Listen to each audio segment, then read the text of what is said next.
नमस्कार, म केशव। आज मसित एउटा भाइ हुनुहुन्छ। उहाँको गाउँको बारेमा केही कुरा सोध्नेछौँ। गाउँघरतिर कतिको विकास कतिको भइरहेछ, कतिको के राम्रो छ, के नराम्रो छ, सबै सोध्नेछौँ। तपाईँले यो भिडियो पुरा हेर्नुहोला। यो भाइलाई पुरा गाउँको बारेमा कतिको थाहा छ, कतिको छैन, यो कुरा सोध्नेछौँ। अवश्य हेर्नुहोला है। ल भाइ, म सोध। नमस्कार। नमस्कार। अनि भाइ, तपाईँको गाउँघरतिर अहिले कस्तो भइरहेछ? मेरो गाउँघरतिर ठिकै छ भन्नु पर्यो दाजु। अब सबै थोक ठिकै छ। गाउँतिर सडक कतिको चालु सञ्चालन भइरहेछ? गाडी आवत-जावत हुन्छन् कि हुँदैनन्? गाडी आवत-जावत हुन्छन्। अब त्यो बर्खामा बन्द हुन्छन्, हिउँदमा खुल्छन्, त्यही हो। अनि आफ्नो घरको लागि कुनै सामान ल्याउनु पर्यो भने त्यसको लागि तपाईँ के गर्नुहुन्छ? बजार कहाँ जानुहुन्छ? त्यसको लागि हामी पन्जुनया, गोगल्या, खोसलेक, सिल्लेगाड, बैतडीसम्म जान्छौँ। खोसलेक, बैतडी अनि पन्जुनया, गोगलेसम्म जानुहुन्छ? हजुर, हजुर।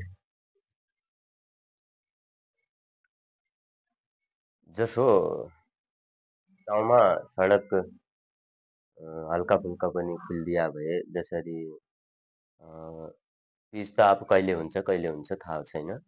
हजुर, हजुर। गाडी चल्दै रह्यो भने तपाईँलाई कतिको सहज हुने थियो? धेरै सहज हुने थियो। गाडी चल्दै रह्यो भने धेरै कामको लागि सहज हुने थियो हामीलाई।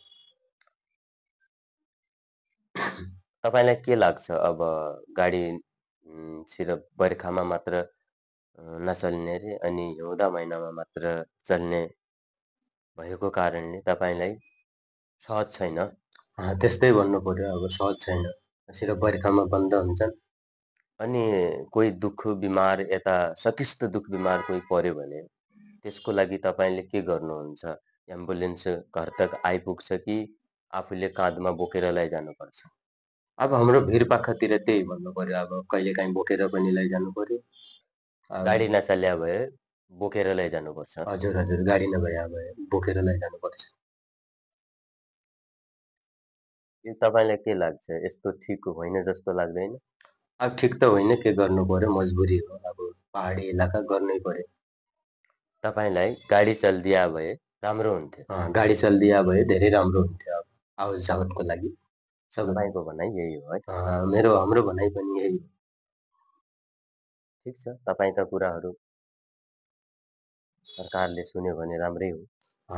अब त्यही छ, अब के भनौँ?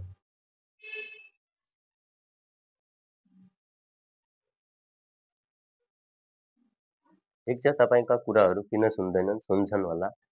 हजुर, हजुर। तपाईँको कुरालाई अवश्य सुन्छन्। हजुर। अहिलेलाई बिदा हुन्छौँ। नमस्कार। नमस्कार।